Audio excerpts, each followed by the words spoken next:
Hello, hello, NHIO. It's the web shop you need to know. The web shop everybody needs to know.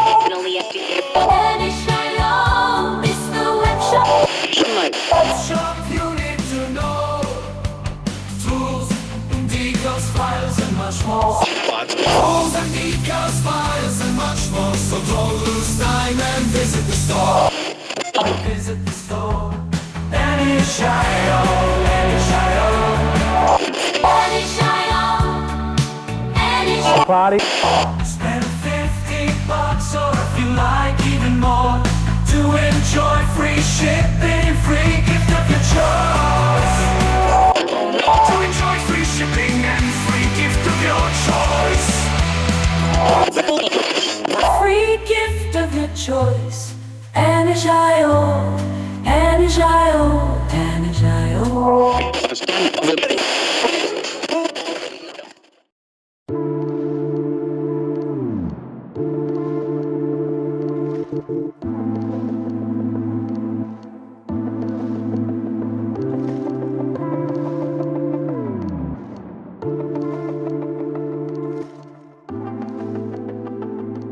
Welcome to the Model Philosopher podcast. I'm your host, Chris Meddings, and on this episode, I'll be talking to my former podcast co-host and good friend Tracy Hancock from the Sprue Cutters Union about the things we can learn as modelers from art practice. Before I do, though, I'd like to talk to you about our sponsor, Scale Model Challenge. Scale Model Challenge is possibly the best model show you can go to right now. It takes place this year on the 18th and 19th of October, just outside Eindhoven in the Netherlands. Scale Model Challenge is a feast for modelers, from fantasy painters to historical painters, aircraft modelers, armour modelers, diorama makers, and every other kind of modeler. People come from as far as Australia, Singapore, Japan, Canada, and the USA to attend the show, and you will find everyone there, from famous names in the hobby to beginners, all sharing their love of model making with a world-class competition, trade stands, club stands, workshops, and probably my favourite bar at any model show anywhere. Put the 28th of April in your diary now. On that day, tickets for the show, the workshop and the merch shop opens for sale, and the rooms for the Koningshof Conference Centre and Hotel open for bookings. Book fast because it sells out every year, and the workshops book up fast too.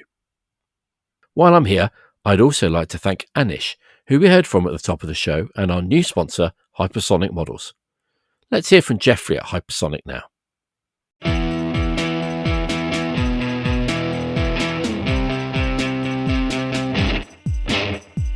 Hello, Jeffrey from Hypersonic Models here, sponsor of this fine podcast.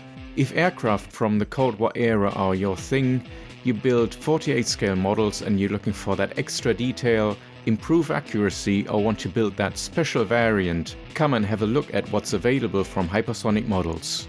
3D printed and cast resin and even injection molded sets as well as decals. Particularly well served are aircraft like the F-4 Phantom or F-104 Starfighter, all available in my shop at hypersonicmodels.com, shipping directly from Japan at very reasonable rates, or buy from one of my partner shops from around the world. That's all from me.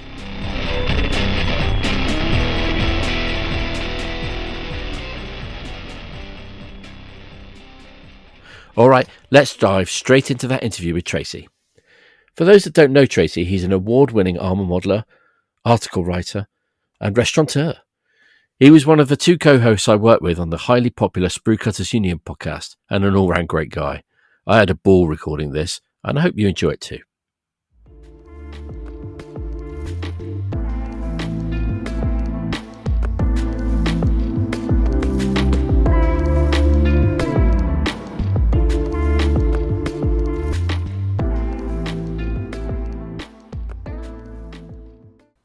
I think it's about 10, 11 months since we did this. Yeah, it's crazy. I've wanted to get you on for a long time, actually. But this is obviously a topic-based show, so I had to find the right topic. Because I like to get people on who kind of are particularly knowledgeable or have very strong ideas or something in a particular area. So it was finding the right thing, really. And for those who remember the drinking game, art school. So I wanted to get you on this time to talk about what we can bring from art into modelling, because obviously we both went to art school, and I think you had probably a more complete experience of art school than I did, even. Because mine was one of those where you turn up and they give you a grade at the end if they feel like it. They don't really actually teach you anything. So, but what I don't want this to be, so before I know you know this, but I'm just warning for listeners, don't worry, we're not going to talk about is modelling art again. All right, we're not going to do it. It's not going to happen. So, that's too bad. I had an answer. Yeah, well, all right, we will at the end then. So you can get all the way, if you're listening and you don't want to hear us talk about that, you can get all the way to the end and then turn off. If you're interested in that at all.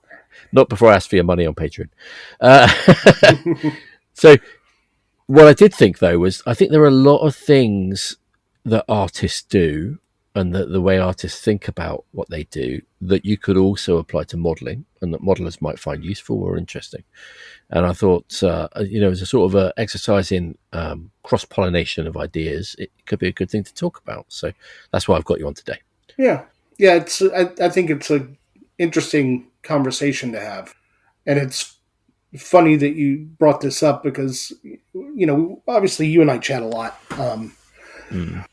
But I was recently approached by my local public library about giving a presentation on scale modeling, which I thought was outrageously cool.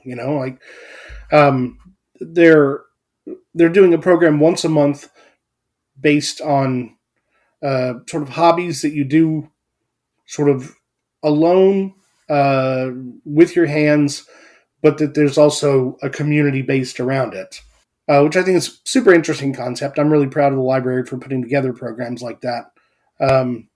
The presentation that I'll be giving is the third one. They do one a month. The first one just happened, and it was on. They had somebody from the Bonsai Society come in and talk about how you can get started with bonsai. Sort of one of the things that they've asked me to think about is like, how does your particular hobby make you feel? How is it fulfilling to you? And like, what are the things that you really enjoy about it? Because obviously they don't get people in there to complain about what they do. They want you to have some enthusiasm for it, right? And as I was sitting there talking to this guy, Larkin, he asked me a really interesting question. And he said, do you think that your time in art school has helped you with your scale modeling? And I thought that was a pretty interesting question. And one of the things that I told him was that certain aspects of it, I think, yes. Now, applying glue and dealing with seams and, the fundamental modeling skills that you develop with experience and time, no, art school is not going to give you any kind of a leg up on that. That's that's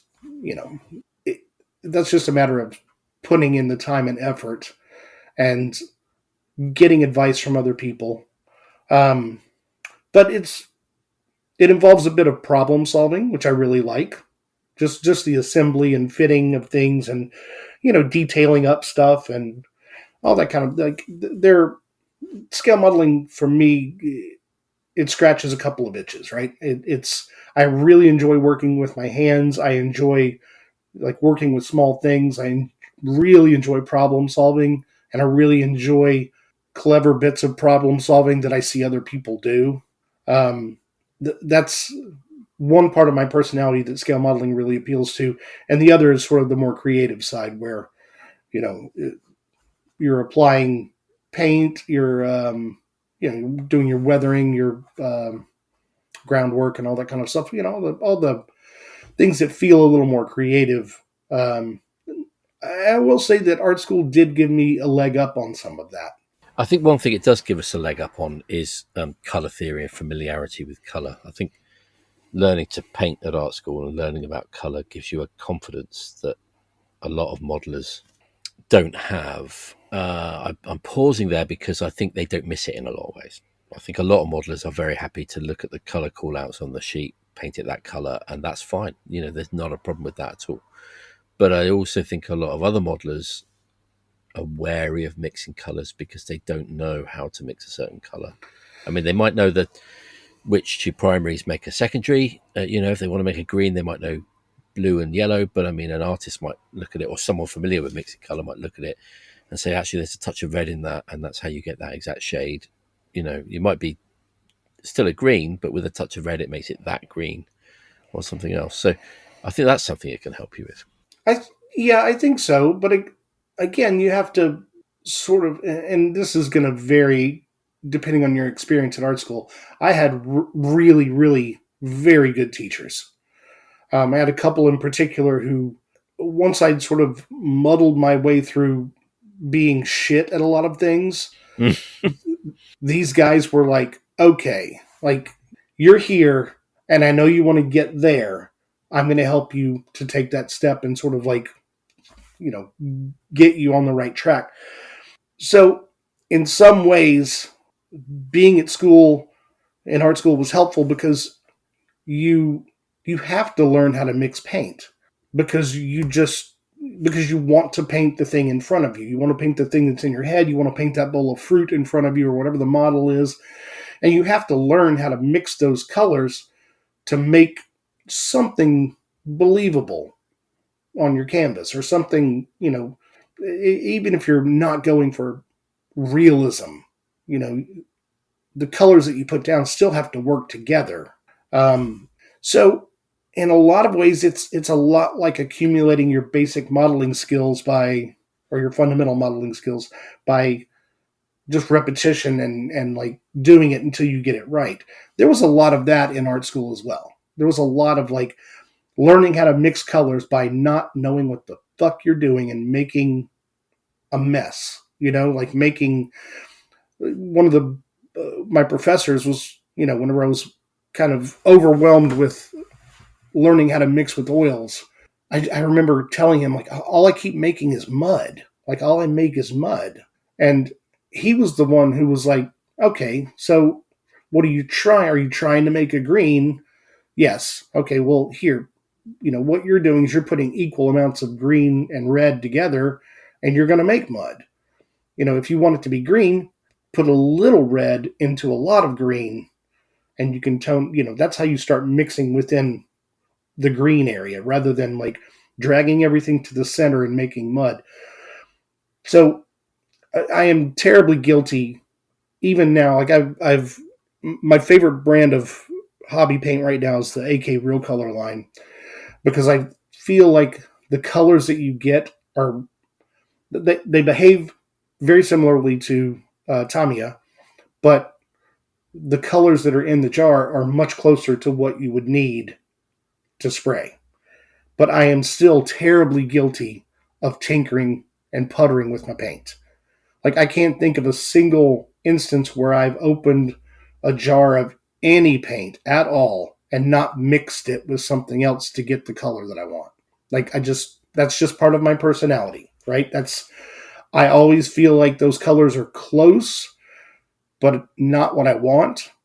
But going to art school and spending all that time mixing mud and then having somebody show me how to not mix mud by explaining how color worked and really starting to understand color theory, that's when mixing paint colors for the hobby became very easy for me. Like I can look at a color and be like, okay, I know exactly what I need to add to this to get the color exactly the way I want it. And that comes with practice and experience like anything else as well. Yeah. But I think, you don't need to go to art school to learn this. I think modelers can go online now. We live in a fantastic age. There's going to be 100 YouTube videos out there about color theory, even color theory for modelers. You can get started on your kind of journey as long as you're prepared to fail for a while and mix mud. Yeah. You can get started on your journey these days with online resources. But I think it is something that's worth learning for sure. I agree. And it's important to remember that, before we started recording, we were talking about some paintbrushes that I still have from my art school days. They're worn down to little nubs, but I still have them, and I've found a really good use for them. It's important to remember that a tube of oil paint or a jar of hobby paint is going to last you for a very, very long time. In fact, you may end up throwing it away because it's dried up before you've used it all. So when you're playing around with color to sort of get a handle on color theory, you shouldn't feel like you're wasting paint. Like you've got more paint than you're ever going to really use. So I feel like sitting down and making the attempt and failing and learning something from that failure and being like, okay, clearly that's not the right color to add to this because it went way off the rails. There's a lot of value in that, and certainly the value of, spending the time doing it and either learning from a success or a failure is more valuable than a few ounces of paint that you may just dump into the trash. It's cheap for the experience you get from it. It's a cheap thing. It's not a waste at all. Yeah, I agree. And there are certainly other things that, besides the actual application of paint and mixing and understanding color, art school was also really important in introducing sort of a fundamental understanding of composition and how to compose within a certain space. And some of that is just learning the rules. Like there are basic rules to composition, whether it's a figure on canvas or a tank on a plank, right? You never want the feet of your figure or the top of the figure's head to touch the edge of the canvas. It either needs to go off of it or be well within it. There needs to be sort of space. In the same way that you don't want to put a vehicle parallel to the edge of your diorama base. It really deadens any kind of impact, right? It's just, without even knowing really the right way to say it, but it's a boring composition. It stops movement. It stops your eye from moving. And if it's a diorama or if it's a painting, it's important for you to be able to guide people's eye and show them what you want them to look at and provide them with something interesting so that they can linger on something and really, really take a close look before your compositional elements guide them to the next thing. And I think my favorite part about learning about composition was like, it really was a light bulb moment. When people start explaining composition, when you're standing there looking at something and people start pointing things out, you're like, holy crap, that's really what that's doing. I'm looking at something as a whole and thinking, oh, that's really cool. But then people like start explaining, like, well, look at the way this arm is raised and how it points towards this bridge. Then, your eye follows that arch over to the other side. And,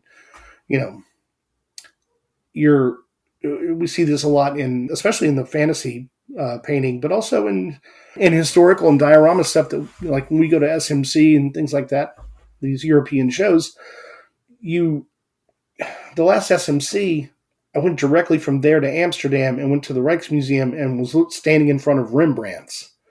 And like just the Rembrandts, the Vermeers, the way the highlights on the face, the brightest highlights just kind of glowed. And I thought, this is something that I see in European painting. Like you can see it at SMC in the fantasy figures. These really accomplished people, they can lay down a skin tone and the highlights on that just really just have a warmth and a glow to it. And I guarantee you that comes from being exposed and having something like a Rembrandt at your fingertips whenever you want to go and look at it and really kind of let that impact you, right? And let that sort of be, it sets goalposts for you. When you see things like that, you're like, I'm going to try that. Like that's an important thing for me to try to bring into my scale modeling work. And composition is the same. You can stand in front of these great paintings and start looking at the way they're composed. And then you can look at pieces like something from Mike Blank or Per Olav, where these guys, like, everything's intentional. Mike Blank is really good at creating a scene with a lot of characters and a lot of activity and a lot of things for you to look at. But in every one of his pieces, you know exactly who you're supposed to look at. Yeah. The focus is really clear. His focus is really clear. If it's, a bunch of knights surrounding one focal point person, then the knights would be in, muted but colorful armor, and then the person you're supposed to be looking at would be in a lighter tunic or whatever, like that pop of brightness. But it's also the way he handles the skin tones. Like everybody else is sort of muted, but whenever he handles the skin tones of the person in the focal point, it's like that Rembrandt. He gives it that glow. Like he renders it in a way that makes it really intentional that that's what you're supposed to be looking at. So again, like he learns this stuff, and I'm speaking for him, but I can't imagine he didn't learn a lot of that by standing in front of paintings and like seeing how the old masters handle a situation like that where there's a group of people and they direct your eye towards what they want you to be looking at or what the focus of the painting is. I think to call it composition rules probably will scare off some people. I know that some people react against the idea that putting a model square to the base is breaking a rule, but it's not really a rule. It's like a language, isn't it, of composition, a language that artists worked out a long, long time ago, generally speaking, 200, 300, 400 years ago, more maybe. And it became a language because it's how the human eye works when it's looking at things like that. They understood that and they use it. So I think it's worth people learning it because it is a language you can learn, and it can seem a bit dense to begin with, but it's, there's some really good, I think on the Museum of Modern Art page, they do quite a lot of videos or pages with analysis about paintings, about why paintings work and what's going on in the painting. There's lots of these things you can go out and find. They're quick reads, but it's really good to learn this stuff because also once you know the language, you can break it, you can subvert it. Because if you do it intentionally, you can make that work. Whereas if you're doing it unintentionally, you don't really know what you're breaking, and I don't think it works quite so well. Yeah, maybe a rule is not the right word for it. I mean, that's the word we usually use, isn't it? But it kind of, I can't think of a parallel in terms of language, but it is a very basic component, right? If we stay with the analogy of a tank sitting parallel to the edge of the base, the problem with that is that it's not dynamic at all. Like there's nothing dynamic about it. There's no visual movement in that. If the tank is at even a slight angle to the base, then the line of the tank and the line of this edge of the base at least point towards something, right? Your eye moves. Now, if you're clever, then you put something right there where those sort of visual points meet. You make it intentional, right? To sort of point to those things. But I think it's, and the reason I'm brought up the word dynamic is because for me, it was easiest to see composition in the work of somebody who used it dynamically because it's an obvious visual tool. There's not a lot subtle about it. There can be, for sure, and that's not what I'm saying. But for basic understanding of it, whenever I started really looking at composition, I first started noticing it in the work of people who used it really dynamically. And then as I started to sort of appreciate that and get more into that, then I could look at people who use it way more subtly and think, oh, okay, this is, yeah, I'm seeing this now, like, right. So I think that's one of the pitfalls is to go and stand in front of a painting and expect composition to just appear. Like, expect that you're going to sit there and look at it and understand that there is composition. To give a shout out to our old buddy Will Pattison, in photography, there's the rule of thirds. You don't want to, there's nothing dynamic about a photo that's split in half. If your horizon line, just say it's a landscape, and your horizon line is dead in the middle of the photograph, that's just not dynamic. You want it to either be at the 1/3 mark or the 2/3 mark, right? You want to have it either bottom weighted or top weighted, like that's something that you can start to see in just about any photograph, because this is one of the first things they teach you, right? So photography is another place to really enjoy some really dynamic and really sort of pointed uses of composition. In photography, in a lot of ways, there's something really more admirable about the composition of photography than the composition of painting in some ways, because you can create a composition in painting. You can create it, you can render it, you can take your time and create subtle nuances of all this kind of thing. But a lot of the times in photography, it's just catching it. Yeah, you have to find it, right? Right, you got to find it with your eye. You've got to catch it before it goes. It's sometimes very fleeting. So I love looking at photography for the same reason. Like compositionally, it's almost always way more apparent, the compositional elements in photography. Now, I'm not a good photographer saying that. Like, I enjoy looking at it. I'm terrible. Like, I don't have a photographer's eye. I could barely do snaps. But it's I really enjoy, like, our buddy Adrian Davis, whenever we were kicking around in Amsterdam after the last SMC, we would pull out our phones and make pictures of whatever caught our eye. And then I would look at his photos and I'd be like, fuck, like, you've really got the eye. Like, he sees it, he stops, he captures it. He's definitely got the eye, and I don't. I'm just like, graffiti, that's a wiener, But David Parker's the same. Yes, yeah, David Parker is definitely the same. But also, people should go and have a look at Will's photography page. I'll see if I can find a link for that, because his photographs are incredible. He's taken some absolutely phenomenal. His portraiture is like unreal, man. He captures so much soul. The funny thing is, I know for a fact he doesn't listen to this show, so we'll never know we talked about him. I'm not going to tell him. I'm not.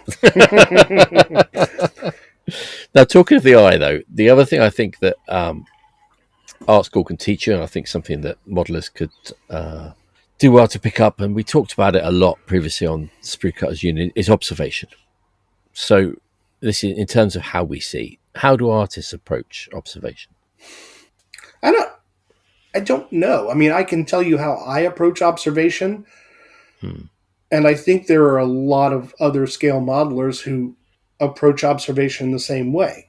I don't know really how many other graduates of art school. I didn't graduate from art school. I left. How many? Oh, that's it. Oh, you're a fraud. This show's over. No, I never said I graduated. What I'm thinking about specifically is something we were taught in life modelling that you don't, or life painting, I should say. I didn't do the modelling, thank God. Yeah, before dick pics, there was life models. There's your record of nudity. I think we were taught to look at something and not see the thing, but see the shapes, if you see what I mean. So when you're looking at something, you don't go, oh yeah, that's a bottle. You see, okay, that line goes up there, and then that line goes over there, and you look at it in a far more sort of analytical way, detached from the mental you have to. Notion of what the thing is, basically. Yeah, you absolutely have to. In terms of art, yeah. Like I love life drawing. I had a really incredible teacher, and I went on to teach life drawing as well, and sort of continue what he taught me. He was he would tell you when we'd start off, these warm up drawings. You go to almost any other kind of life drawing class, and they start you off on maybe 30-second warm up drawings, and then maybe a minute, and then they'll start some quick poses like, here's a 5-minute pose, and then we're going to move into a 10-minute, and then a 15, and then they'll set the model up for a half an hour or 45 minutes. And this guy, George Pratt is his name, he would have us come in and be like, okay, we're going to do some warm-up drawings. Everybody's like, great, no problem. He's like, 5 seconds. And you're like, what the fuck do you do in 5 seconds? And everybody in the room was just like, what are you talking about? This is insane. And somebody, probably me, made the mistake of saying, you can't get anything, you can't draw anything in 5 seconds. And he was like, really? Okay, hand me your charcoal. I gave it to him, and we timed him, and he would do 5 second, and he would just really, just suddenly you're looking at a torso with an upraised arm. And then the next pose would be, somebody balled up, and he would have like that torso and the arms tucked into it. And then the next 5 seconds, like he was doing this in 5 seconds. And then he turned around and handed the charcoal back to me, and he said, you can do it, but you can't do it if you stand here and complain about it. And I was like, yeah, okay, fair enough. I had some really fantastic teachers. And he's like, look, all you're doing is looking for the shape. Yep. And he's like, that's all I'm trying to get you to do in 5 seconds is to shut your brain off so you're not thinking about a human being in front of you, and all you're doing is seeing shapes and being able to put those shapes down as quickly as possible. He's like, that's a warm-up drawing. That gets your brain warmed up. That gets your hand and eye coordinating in a way that a 5-minute drawing is never going to let you. And then the other thing he would point out would be that he would catch you doing it. And he'd say, so how long do you think you just looked at the model before you came back to your paper and started drawing? And you'd be like, I don't know, 3 seconds. And he goes, okay, so you looked for 3 seconds, but then you drew for 10. So he's like, where did this other 7 seconds of information come from? And you're like, what? He goes, for 7 seconds, you were just making shit up. Like, all the information you need is right in front of you. And you take a mental snapshot of that, and you as quickly as possible, transfer it to the paper, and then you go back to the model and make a mental snapshot and bring it back to the paper. He's like, your 3 seconds of information should result in 3 seconds of drawing, and then you're back at the model. Otherwise, you're drawing what you think a person looks like. So trying to hold water in your hand, isn't it? It's constantly coming out, so you've got to do it quick. Yeah. So, this is not, I can't think of a single way to tie this back to scale modeling, but but that was sort of my introduction to really observing things, like really honing your observational skill. But where I think, and it's like you said, like in art school, you're dealing with shapes. Like you're really just, it's not a bottle, it's a shape, but it's also, what is the shape between the bottle and the vase? Is that a triangle? And like, if that triangle on your paper has different angles than the triangle on the actual item in front of you, then you've done something wrong. One of your other shapes is wrong.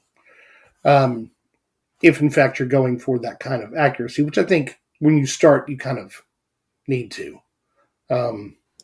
Because I think that's, you have to know the rules before you can break them. I think the other part of observation that does apply to scale modeling, because we've had so many conversations with people where they talk about pulling up next to a lorry or something with all this accumulated filth on the sides and the wheels and the fuel spills and stuff, and just how you sit there and you sort of analyze in your brain, like, how would I, if I was at the bench, how would I recreate that? Or even pulling out your phone and making a picture of something as odd as that. So there are certainly areas of observation that do apply to scale modeling. I think I had a buddy who went out landscape painting with one of his big heroes, and after they finished for the day, they were sitting outside on the patio with a glass of wine as the sun set, glass of red wine, and this guy Jeff, the hero of our story, Jeff pulled up his wine glass and looked at the sun through the wine glass. And he was like, all right, everybody do this. Everybody took their wine glass and held it up and looked at the sun through it. And he said, okay, how would you mix that color? And so everybody sort of did the work in their head of like, okay, how would I mix this color? I would take a little alizarin crimson and a little Indian yellow and blah, blah, blah, blah. And I think that's kind of the same thing as like when you pull up next to a lorry and you're like, how would I do this? Okay, maybe I'd airbrush a layer of buff, and then I'd do some speckling, and then lay in some of this, and then come back with some pigments and enamel washes, and so we're constantly observing the things that apply to what we enjoy. I think a lot of people do that. I'm going to generalize here. I don't feel like a lot of people do that same kind of observation when it comes to groundwork and seeing something out in the wild that would make a really good setting for a diorama. You do see people post a lot of photos where they're traveling around and they'll see like really, really old buildings with the faded painted wooden doors and things like that. And they're always making photos of that. But again, I think that's more, it's sort of 1 foot in how would I make this with modeling materials, and 1 foot in how can I use this in a diorama. But I really try to be observant with how grass and bushes and shrubs and saplings and things like that grow, to sort of figure out to make my settings of my dioramas more natural, more believable in a natural way. So I think there's a lot of observation from nature that you can bring into scale modeling. And that's one of the places where I think when you see somebody really pushing that envelope and not just doing what everybody else has done over and over again, when you see somebody who really does something super cool and interesting, but really believable and dynamic with groundwork, that's when you're like, oh, that's really cool. But for me, that's something that appeals to me. So that's part of how I fine tune my observation for how things work with my scale modeling. Yeah, I think another place that observation can feel lacking is where people place chips on a vehicle. I feel like when you've got the opportunity to be around, really the only thing we have in our daily lives that we can equate to something like this is like road equipment, bulldozers and diggers and all the cool stuff that shapes mud and pushes earth. I think it's worthwhile paying attention to how these things weather. Like not just chipping, like where is the chipping occurring? How has the paint faded because of the sun? What has 10 years of fuel spills done to the paintwork next to the fuel filler cap? What does the inside of the cab look like? What does the floor of the cab look like? How's the steering levers? How are they worn by use? I think paying attention to that stuff and being able to apply it to your model is only going to improve your model. I do feel like, yes, a lot of people, if you're going to equate the looking for 3 seconds and drawing for 10, there are a lot of people who are like, oh, tanks chip. And then they start doing their chipping, and their chipping is like in the middle of the side of a turret. And you're like, how did those chips get? Who's ever going to touch that? Yeah, how did those chips get there? Like the places where chips need to occur aren't, and the places where invariably it's in the middle of a panel. Like if it's the top of a flat fender, they'll work right in the middle of it and create these giant just swaths of chips. And you're like, well, but how? How did that happen? That's not really the way that would have happened without a specific cause. So again, observation of what you see around you is super important with how we handle our models, how we handle the techniques that we apply. And the only other thing that I can actively kind of reference about my experience at art school that might be applicable to scale modeling is that, and there are certainly people who do this, and I think there are quite a lot of people who do this, and maybe intentionally they understand why they're doing it or what the benefits are. But I remember taking a sculpture class because I thought that working on the form in 3D, the human form in 3D with clay, would help me understand volume and shape and help improve my drawing and painting, which it did. And I think the equivalency there in scale modeling is people who build aircrafts or armor or whatever, who suddenly pick up a bust, and just knock out a bust. Like your bust may be 3 or 4 pieces that you super glue together and then prime, and then you're starting to paint. But that's really, it's valuable to take that kind of a break from something you're familiar with, and whether it's the scale you're working in or the materials you're using or the effects you're reproducing over and over again, to switch over to something and give yourself a challenge. But also to be able to be like, okay, well, really, this is all about paint. And this is going to really, I'm going to have to push my painting to make this bust work. So I think that's something that I found beneficial in art school. And I do see a lot of modelers doing that. And I think that's, if it's not something you've tried before, it's something you should try, to just make yourself engage in something that is essentially just pushing paint. I think, I bang this drum all the time. People probably get sick of it, but I think it is really important for people to try different genres. I think not to get heavily into them, but I think it can really inform and improve your main one, your first love kind of thing, to learn things from other genres sometimes. I mean, I've done quite a lot, not by figure painting standards, but by scale modeler standards, quite a lot of figure painting in the last couple of years because of a few dioramas with a few figures on. And it's changed the way I paint vehicles for sure, and for the better, I think. Yeah, I mean, I've pushed my painting of figures and especially faces, but camouflage and things like that, I've pushed a lot in the last few years. And I will say that I think working with oil paints, painting human faces, whenever I sit down to paint a 1/35th scale face that's the size of your pinky nail, I feel like it's less about learning how to paint a teeny tiny head with model paints so much as it is me calling back like muscle memory from years ago and being like, all right, you already know how to paint a face. Like, now all you have to do is paint a 3-dimensional face on a 3-dimensional item rather than trying to create a 3-dimensional face on a 2-dimensional canvas. I think it really improves your brush skill as well, your hand skills. Full stop, trying to paint tiny little faces.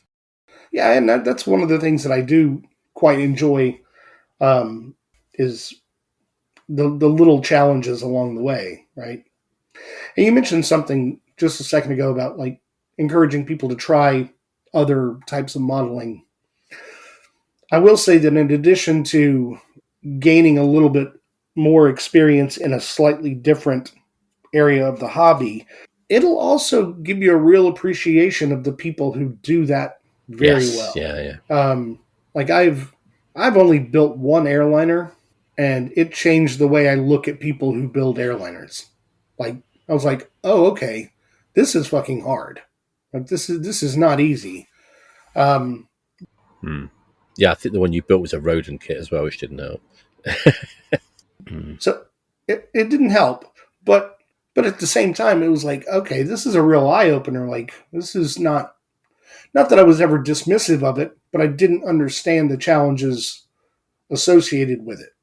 Like you were saying, you can look at someone else's now and really appreciate it because you know what it takes to get to that point. Yeah. When you see like an airliner build it like nice and clean and just the paint surface is perfect, the decals are perfect, like that took work. So, it is nice to be able to walk in somebody else's shoes and suddenly be like, okay, yeah, I get it, man. I understand why you like it. I understand the challenges in it, and I've got a lot of respect for that now.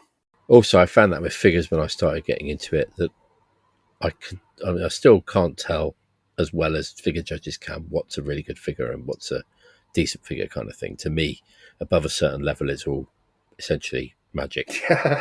Everything above a certain level is like, ooh. Yeah, it's like godlike or something. I think that's a good caveat to add, right? Because you can when you get started, you can look at somebody's model and think that's really good. And then 10 years down the line, you can go back and look at it again and be like, okay, it wasn't, it was just better than where I was. And looking at it enabled me to get to the next step.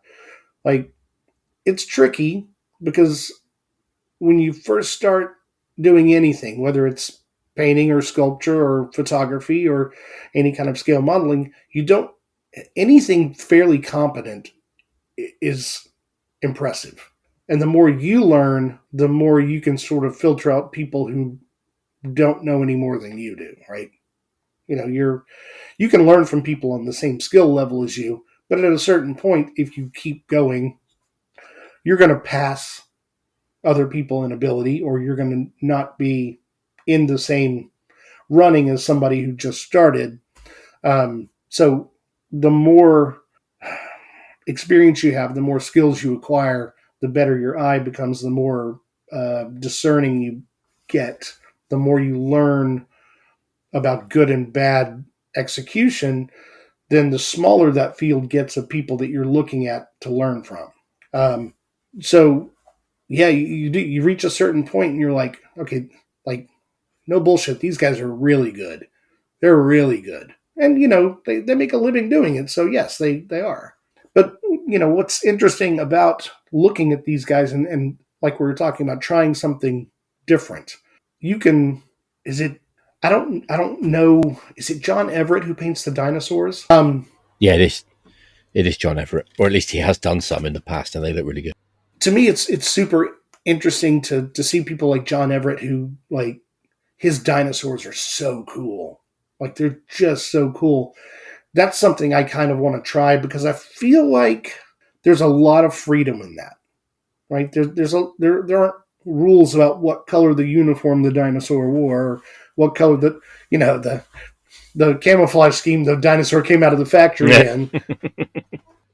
That's a September 6,237,984 BC manufacture. Yeah. So there's something really freeing about that is appealing to me, that I really want to try. But the hobby has so much to offer in terms of, like, stepping outside of your comfort zone and trying something fulfilling, right? Something potentially very fulfilling for you. And we keep talking about, like, these figure painters who, the higher you get, the better the talent level is and things like that. It's like when you go to SMC and you see all the people who are painting reflected light onto faces, one side being very cool, one side being very warm, sometimes dramatically so. Like, it's not super interesting to me. In a lot of what I see lacks balance, so it's not like you don't know what to look at, right? It's like looking at Harvey Dent, right? Two-Face.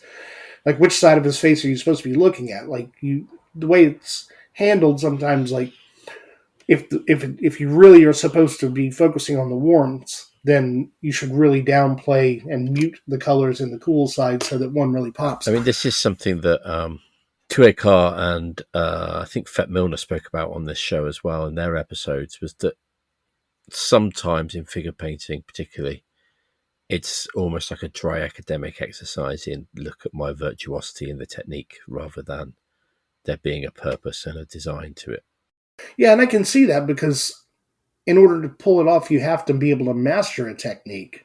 But there's more to being great at it than just being able to master the technique. You have to be able to apply it, again, using a visual composition, like directing the eye intentionally. What am I supposed to be looking at here? Whenever I travel over to the other part of the face, how long do we want people to linger, their eye to linger there before they move over to something else? Like, what you see a lot of the times are the two fighting for your attention, and that's not like, there's the easiest way to understand color and to understand, well, there was always a way that I've explained color theory to people, is like, there's always a leading actor. Like there's a leading man or a leading woman, and then there's supporting cast. And like the leading actor always has to be the lead. That has to be the strongest thing. But then you have all these other sort of supporting roles around it that are also super important. I think the key word there is supporting, isn't it? That the other elements are there to support the main one. They're not there to compete with it. You never have, or you don't often, and again, we're getting into filmography, which is a completely different thing, but you don't ever have, like, unless it's intentional, a clash like that. And if you do, you have to be able to really masterfully navigate that. Yeah, you can put something red on a canvas and it's just red. But if you put, you go all Rothko on it and you paint the canvas olive drab and then put fire engine red on top of it, that red's going to be redder than red.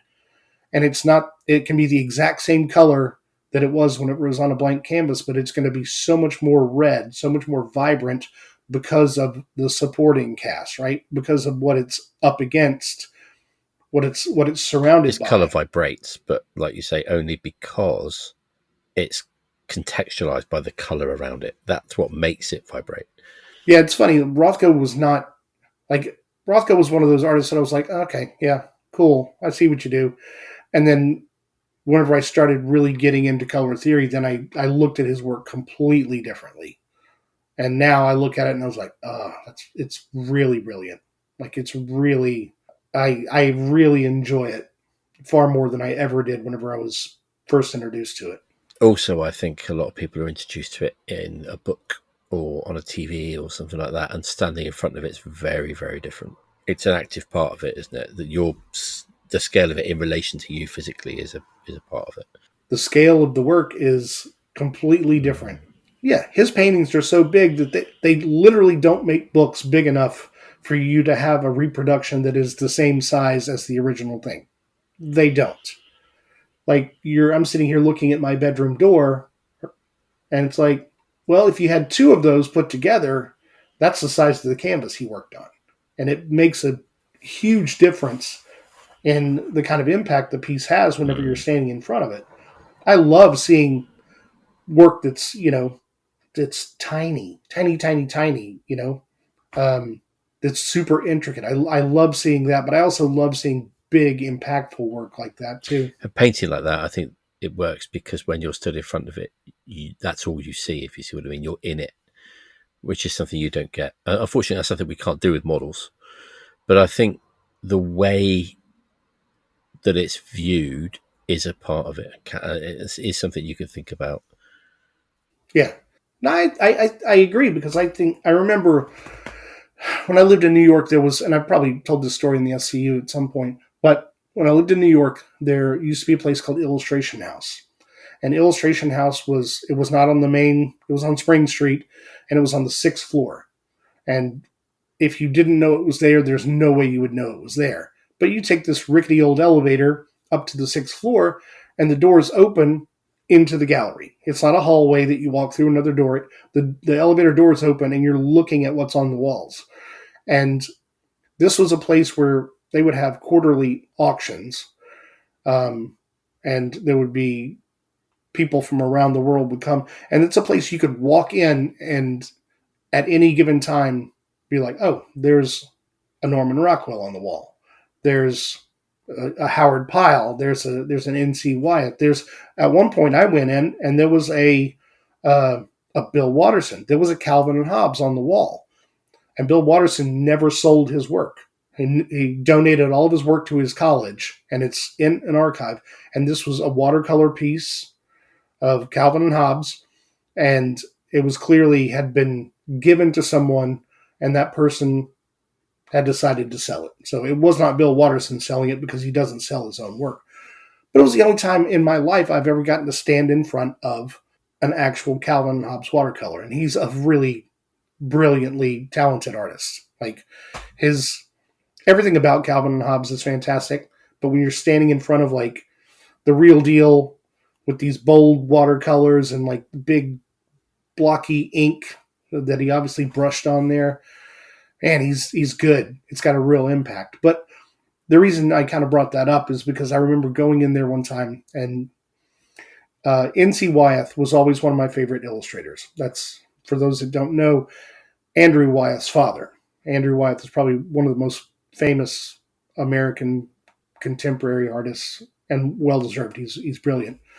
But N.C. Wyeth was his father, and he was an illustrator at the turn of the century and illustrated all the Scribner's classics, Moby Dick and Treasure Island, and I've got them all up there. And again, you're looking at these really beautiful color, like he really used color really well. He used lights and shadows really well, really brilliant composition. But in a book, you're looking at a reproduction, that's the size of a paperback book, something like that, But when you see them in real life, they're massive. These are massive paintings that he did. And, he would do, 16 or so for every book that he did. And each one of these paintings is probably 4 feet by 5 feet. And the elevator doors opened, and there were 3 of them on the back wall directly in your line of sight. And it was I think it was the first time I ever saw his work in real life. And they looked like windows. They looked like they had so much depth that they looked like you could literally walk up and stick your head in and look to either side, and the scene would continue. So I think that's what a box diorama has the potential to do, right? You can create that world that exists in 3D, in 3 dimensions, but also it can fool you into thinking that it exists, to the left, to the right, up, or even down in a way that it doesn't, I think a box diorama that doesn't do that is arguably a failure. I mean, that's kind of what it's supposed to do, right? It depends on what you want to do with it, right? But it's that kind of potential, and it's, with a standard, just a diorama on a base, there's only so much volume you can create. You're never going to create the forest that the people are standing in. They're always going to be standing in a clearing, and there'll be some trees along the edge of the clearing that maybe, hopefully, indicate the depth of the forest behind them. But when you get into a box diorama, that's when you can really start playing with like the volume of the forest, and you can place them within the forest, and it works because you're not looking at it from above, down on a table at a diorama. You're looking through this lens, right? It's framed. It's like cinematography or photography. It is framed in a way that the person wants you to look at it this way, So I've never done a box diorama, but I think the potential of box dioramas is really cool. And it also, like we were saying, it's there's something sort of cinematic about it, It's got the potential to be really cinematic, which is very cool as well. It's a contained world in a way, especially if you don't know what the lighting is going to be like, unless you build it specifically for a show where you know what it's going to be. But I mean, if I took the same model to Scale Model Challenge and to Scale Model World for the UK IPMS Nationals, it's going to be an extremely different experience because the lighting in the room is very different. Yeah, but it's also, I think you can use illusion a lot more in a box diorama than you can on a physical diorama sitting on a table. If you can create moonlight in a box diorama, you really can't create moonlight on a diorama just sitting by itself on a table. You can paint it to look like moonlight, but you don't know that that's going to work sitting on a table in a contest area or a display area. It's something that's been bothering me a lot lately, and luckily I've had backup from a couple of people, so it's not like entirely my Don Quixote hobby horse. Storytelling is kind of stunted in modelling, in my opinion. It's very often very obvious and very shallow. And I think modellers could learn a lot from learning the language of symbolism and stories in painting, because there are several languages and there are several there is the issue, of course, with painting, that a lot of it is languages which are essentially dead. So if you look at Renaissance painting, certain things have certain meanings, and unless you know it and you've studied it, you're not going to get it. So that's not going to work. I mean, you're going to have to look at painting where it is decipherable still. Well, but you also need to contemporize the language, right? When you go to, again, just because it was the last museum I went to and because I spent a lot of time there, the Rijksmuseum in Amsterdam, there were these beautifully rendered still lifes of food. And aside from like standing and being able to get within a foot of this painting and look at how somebody has painted lace, and from 6 feet away, it's mind blowing how accurate and beautiful it is. And then you get up close and it's like, oh, that's just two brushstrokes. Like, holy shit, there's magic in that, right? So aside from like standing there and looking at the magic of how these people render things, I had no attachment to whatever these still lifes of food were. But if you take the time to read the little placard next to it, these were all representative of different social strata in that particular time, and it was essentially what people would eat. And rich people had richer food, more beautiful, fresher fruits and things like that. So no, I didn't understand what I was looking at until I read the placards. And with scale modeling, you don't really have that sort of explanation readily available. But I think to what you're talking about, you can update and contextualize the language, for symbolism. But I don't think it's something people generally use in modelling, unfortunately. No. I think they should. I think it's an opportunity, I should say. Yeah, it is an opportunity. It's tough, though, because I wanted to say that it's got to be easily understood, but I don't know that it does. I think it's got to be understood in context. Like the context has to at least begin to explain what you're looking at, in a way that makes you want to ask more questions and think more about it. But I don't think it necessarily has to like dumb it down to a point where it's presented on a platter. I feel like we do, though. I feel like stories generally are dumbed down to the point where there's no way you're not going to get it, if you see what I mean. I mean, it's kind of a chicken and egg, though, because on the one hand, I want things to be less obvious, but on the other, you have to have a moderately educated viewer, by which I don't mean that they have to like go to art college or understand or, have a certain level of education, but I mean, they have to be alive to the idea that there's something they're looking for. So they have to have that, which I don't think they do at the moment. Well, most modelers, because they're not really looking for it. So you have to, on the one hand, have people putting it in there, but on the other hand, have people aware there's something to look for as well. Well, right. I think maybe a better word instead of a more educated viewer is a more inquisitive viewer. Yeah, thank you. Yeah, much better word. Yeah. I'll get less letters now. yeah, less letters. But also, there are people who do things that after you've taken in the visual, I mean, a lot of the times it's not really beauty, but once the initial visual impact has happened, you maybe don't spend a lot of time looking at it. Like I'm certainly guilty of that. Like when you go to a big show like SMC, you don't have time to really study everything unless you're one of the judges, right? You get in line. You're in the conga, aren't you, being pushed along? Yeah. The guy to the right of you moves right, you move right, and you look at what's in front of you then, and then they move right again, and it keeps on going. It's difficult to really study something, but in a lot of ways, what you stop and choose to study is based on what you're interested in.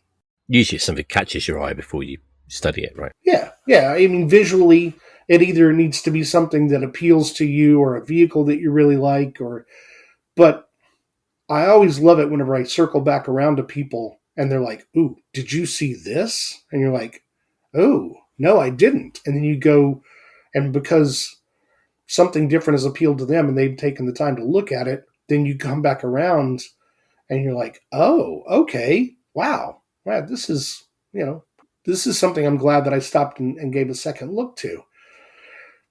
But there aren't a lot of people who use symbolism, but when they do and they pull it off, it's fucking fantastic.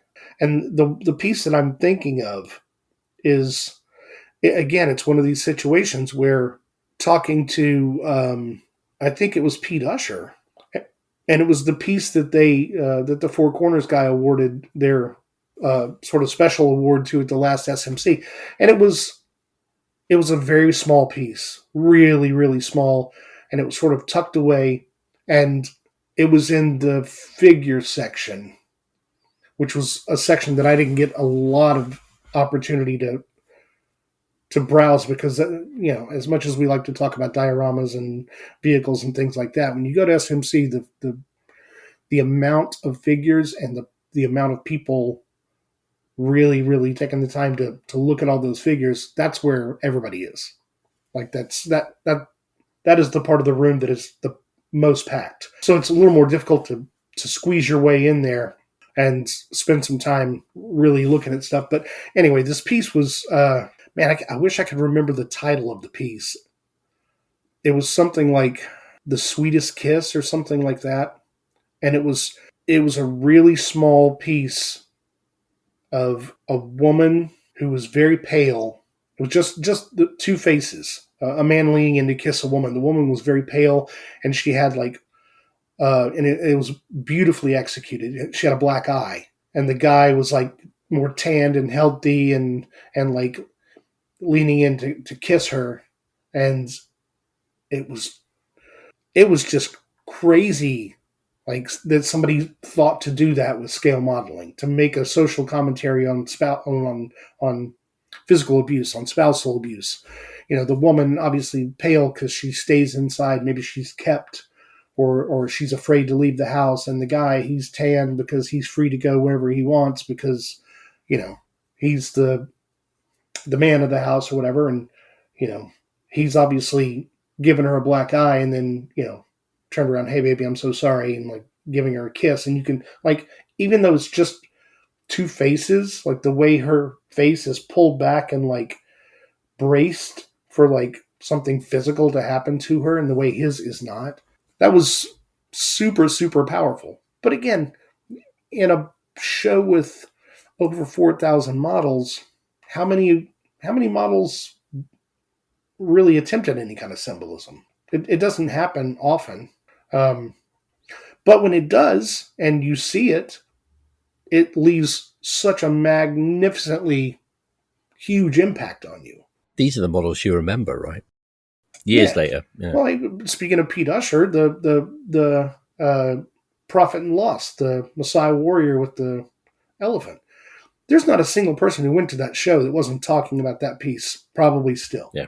There's a childhood as well he did with the kid on the pile of rubbish. Yeah. I mean, maybe less symbolism to those, but more emotional impact, right? All of these as well are things that challenge the person looking at them, which is something else I think that we don't do generally. No, unfortunately. And I can't say that I do, right? Like, we all have the goals that we're working towards, and sometimes they're tangible. Like, I want to improve my figure painting. Like I'd like to do some sculpting and get better at figure sculpting. And then there are intangible things like I'm constantly trying to push a dynamic way to present my models. Something that even if there's no story, there's just a tank sitting on a base and the base is an environment of some kind. Like, how can you make that more visually exciting? But I think a lot of us aren't able to make that big jump into something more emotional and something more complex. I'm going to sound the klaxon now. So look out, everyone. Here we go. I think we're going to possibly cross into the area of modelling and art. So if you're sick of that conversation, switch off now. But I mean, something I wanted to get to in that question is relates to what we were just talking about, is expression. We talk a lot about people say that they're expressing themselves through their models. What is expression? What's expression in art? Well, it is going to tie into sort of my answer to where their modeling can be art. I think on the basis level, this hobby is just a creative outlet for a lot of people. It's one of the reasons why, as much as I enjoy seeing a really magnificently rendered figure or a complex and believable diorama or a beautifully weathered aircraft or any of the things that I really enjoy about this hobby. Like I really enjoy seeing the best versions of those things. Like that's it. It fires me up. It gives me motivation. Um, and again, visually, I like to look at problem solving. I like to look at the way people have handled things. Like um, I'm a big fan of, like I said earlier, when my friends have some clever solution to a problem, I think that's awesome. I love seeing that. I love that sort of the way of thinking that results in that. But for the most part, a lot of what we see online and what people really get a lot of enjoyment out of this hobby is just being able to sit down and build something and open an alpine figure that's pointing off in the distance and like kind of create something, right? It's a creative outlet. I think it's a mistake to place a higher expectation on people than that and then to moan when they don't meet that expectation. Like, you're only responsible for your own actions. If you want to see more symbolism in modeling, well, then get cracking, buddy. You can also sit around with people who are of a like mind and talk about it and hope that they also want to see more of that, and that starts a wheel turning in their head. But you can't really like expect everybody to pick up that stick and run with it. Because that's just not what this is about for a lot of people. I think for a lot of people, it's just a creative expression. I think I should say this show was never set up to speak to all modelers, nor was it intended to. There are other shows that do that are kind of broad market, and market's not the word, but a broad sort of appeal. That's the word. And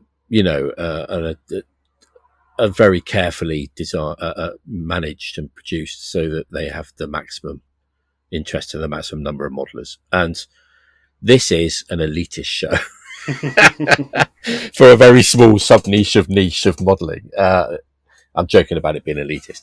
It is for the people who are interested in this kind of thing. So it is really important that you said that. I think John Bryan said something similar when he was on as well about how he models his way because that's how he wants to do it. And these are the kind of modelers I want to talk to, modelers that are interested in things like this. But yeah, for sure, you can't. I honestly believe 90% of modelers are the ones you're talking about who want to just make something, have a creative outlet and enjoy it. And in many ways, that's what modelling is. This is what I'm talking about is like an aberration of modelling. It's like a little offshoot rather than modelling itself. If you want to talk about elitist, I don't really know how to say this without it sounding super elitist. You can either be the few or the many, right? Like, there's nothing wrong with being the many. Like, for many people, this is just a hobby. The way they express themselves is by completing something, by having a representation of a vehicle or whatever that they think is quite cool sitting on their shelves. Like, for the majority of people, the many, this is not about like saying something. It's about doing something. It's a solitary activity that I think for a lot of people has a lot of mental health benefits. Right? It's quiet, it's focused, there are other people doing it that you can have social interactions with, if you choose to. But for the most part, I mean, again, we've said it. So every scale modeling podcast in the world has said it. Like, this is something you generally do sitting by yourself at the bench. For a lot of people, that's all they want. That's all they want. They want to escape the grind of work and life and the outside world, and they just want to sit down and do something that makes them happy. And the mental health benefits of that are off the charts. They're so good.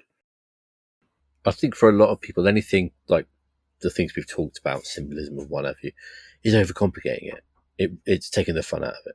It can be, yeah, it can be. Or the expectation, if you want this to be something more important to you, you can't expect it to be important to other people looking at it. No, you can only ever only ever make rules for yourself, basically. Yeah, right. So, but they're okay. So for the many, the expression, the creative expression of sitting down and working on something and producing it is, and getting away from the daily grind is all that this needs to be.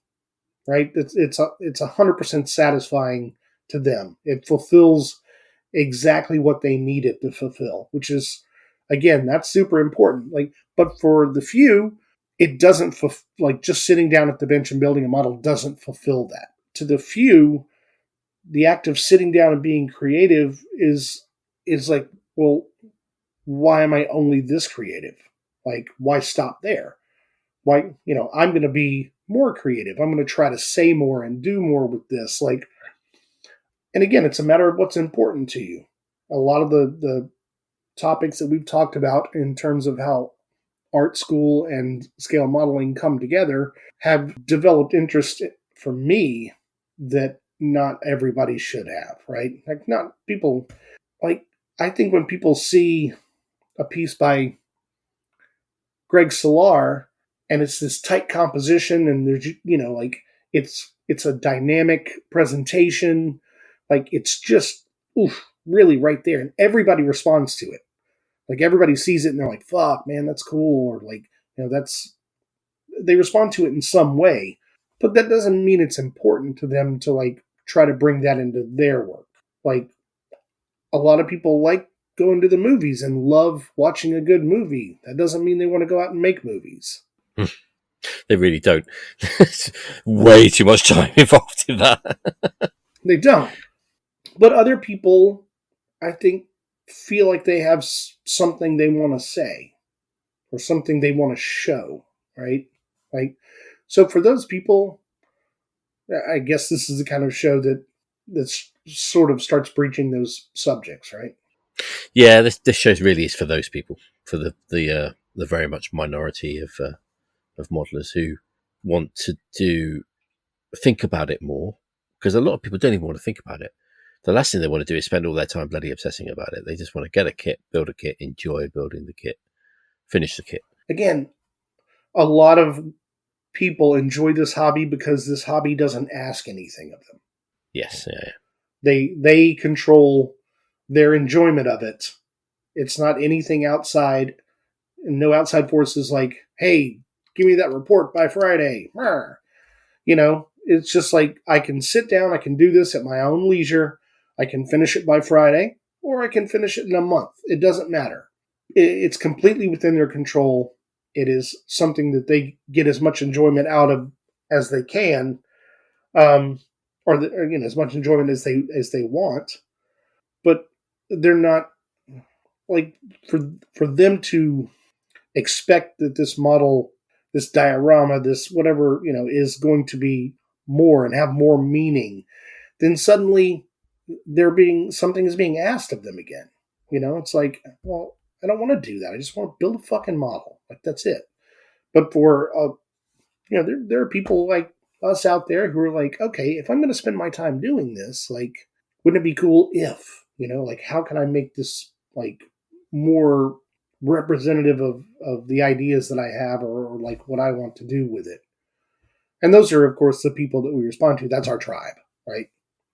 Those are the people we spend time talking to and learn from and hold in high esteem. And other people, like all modelers, hold them in high esteem. But for a lot of people, like when you look at Maureen Van Giel's work, I look at it and I'm like, oh, I can learn things from this. Like, there's something fantastic. He's also one of my favorite people to talk to, just because of the way his brain works about this hobby. But 90% of the people who see his work are like, that's so cool. I could never do that. Like, it's instantly just completely out of reach for them. Whereas other people see it and they're like, that's what I'm going for. That's where I want to be. Like, that's the journey that I'm taking to get to that point. I'm going to put work in to start getting there. Whereas other people are like, doesn't matter how much work I put in, I'll never get there. So,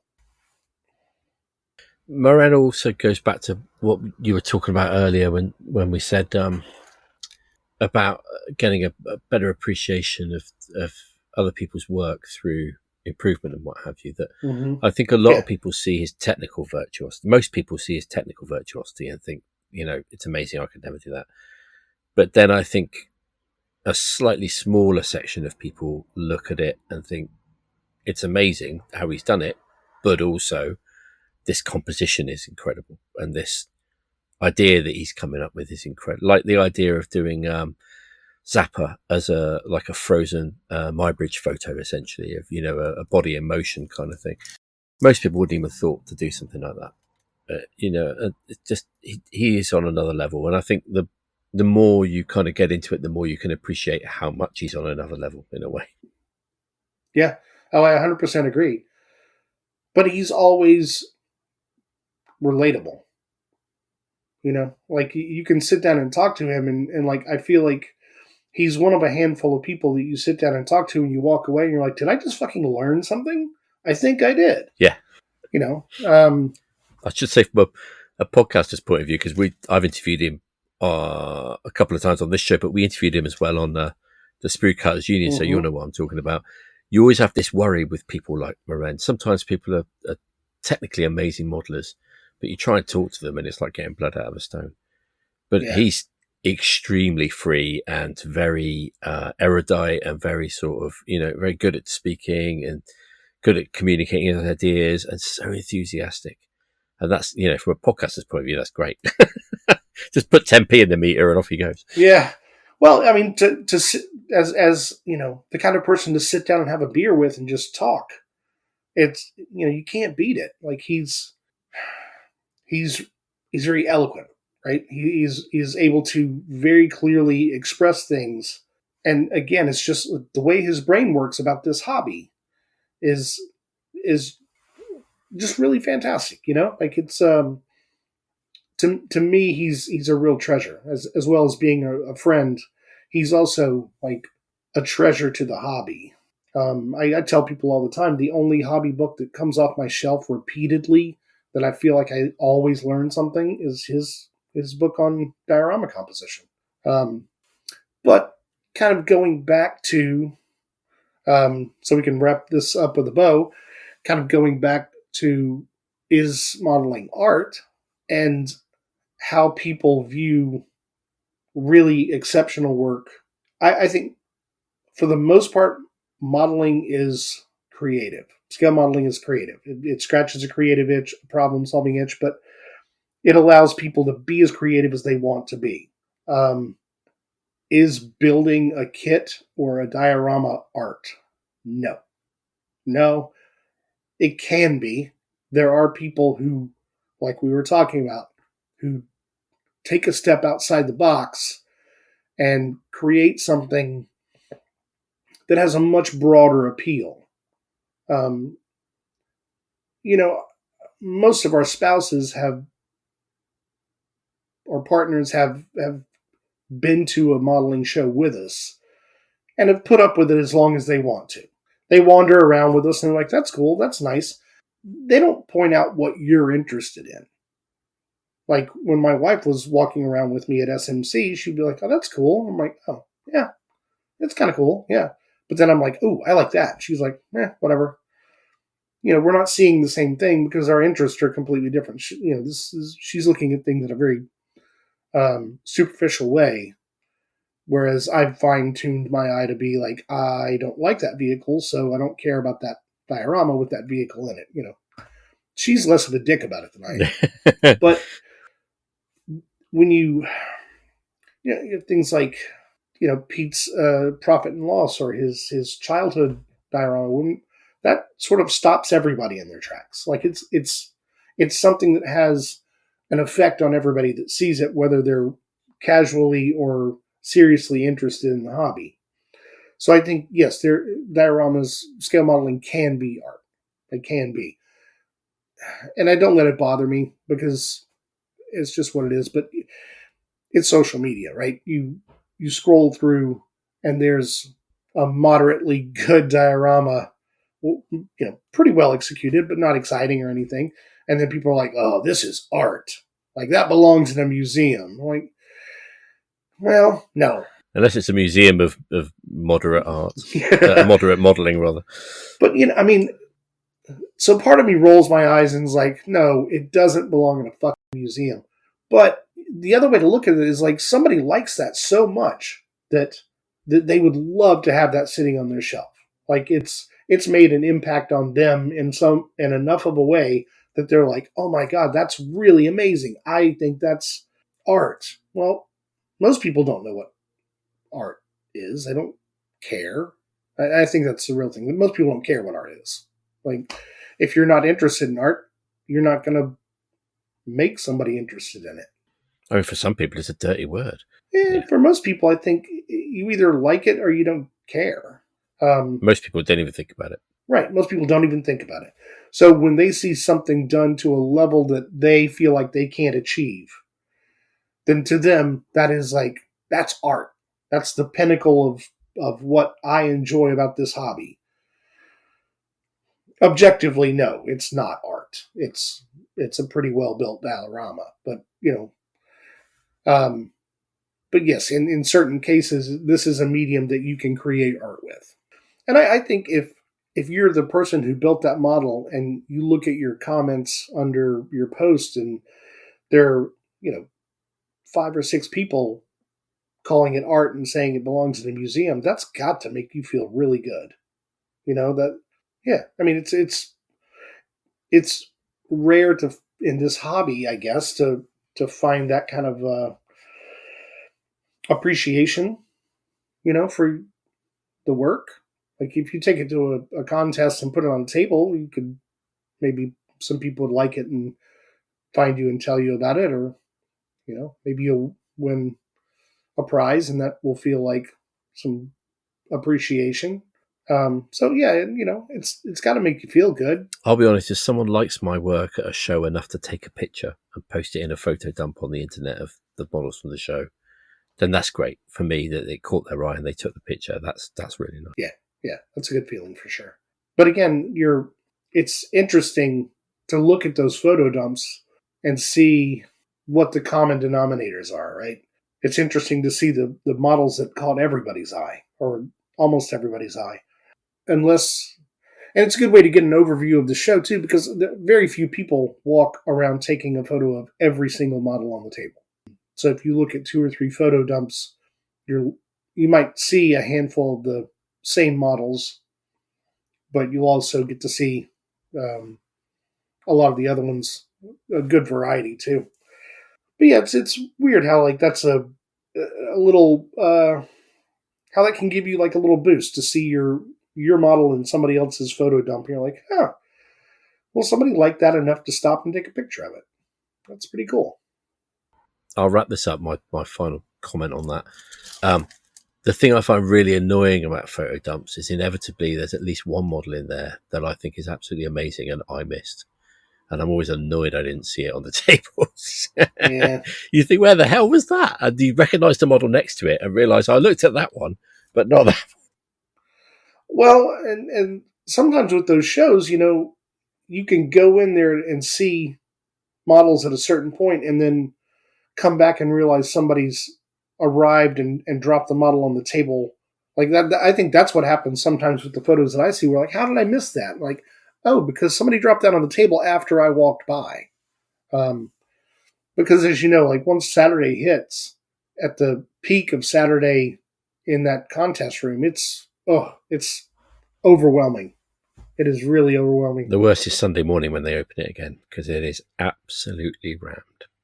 You can't even get in there. Yeah. But I do like, again, we've talked about this where you run into somebody and they're like, I really like that. And then you're like, shit, I didn't see that. And you go back in. Because what I like is like when there's a model that everybody seems to like, and then you run into somebody and you're like, yeah, but did you notice this? Did you notice that? And then you go back in and look and you're like, oh. It's kind of an Emperor's New Clothes thing. Yeah. Am I the kid who can see this and no one else can see it? I also like having friends around who are brutally honest. And whether that's about my own work or what they see in other people's work, I like being around people when I'm like, oh, I think this is really great. And then they're like, yeah, but look at this. And then look at that. And they're not tearing the work down, but they're just like, if you want to be the best, if you want to win a gold medal, or if you want to be, a gold and masters at SMC, you have to earn it. And whenever you're saying like, oh, I think this is really great, and somebody's like, but it's not a gold medal. And you're like, why? And then they can sit there and point out like, look at this right here, and look at this right here, and look at this, and look at this. Like, stop looking at the things that you really like, and then look at the things that weren't handled to the same level. Like, the difference between the master class and the standard class is a standard class you might get 10 strikes before they move you down to the next level. Master class, you get 3. I mean, if they find 3 things that are not executed at the level of a master, welcome to silver or welcome to bronze, And it's not that I'm chasing medals. It's just that I want my craft to be at a certain level. Like, I want my skill set to be at a level where I'm operating at that level. And a lot of people would think it's arrogant to say that, but I'm being honest and direct. And I think, I've put a lot of time and a lot of work into becoming a better craftsman, a better storyteller. Like, I have my own goals that I'm working towards. And when you reach a point where you can start to see the finish line, then it's really important to have people around you who are like, stop patting yourself on the back. Like, you still have work to do. Like, and these are the things you need to work on. And like, that's one of the things that I like so much about the KMK club is I feel like the whole club is like, we're absolutely here to support you and we're absolutely here to lift you up. But also, we're not going to let you get away with shit, And I think for me, I really enjoy having those kind of people around who hold you to a standard. You're like, well, okay, you want to be better than you are, then you're going to have to listen to the criticism too. Why do you think we make these little things? What is it you think we get from it? I think there are a multitude of things we get out of it, But I think where it starts is sort of bringing something to life.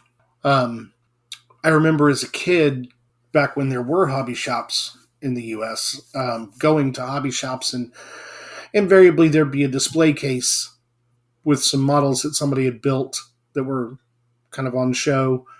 And there were always airplanes hanging from the ceiling.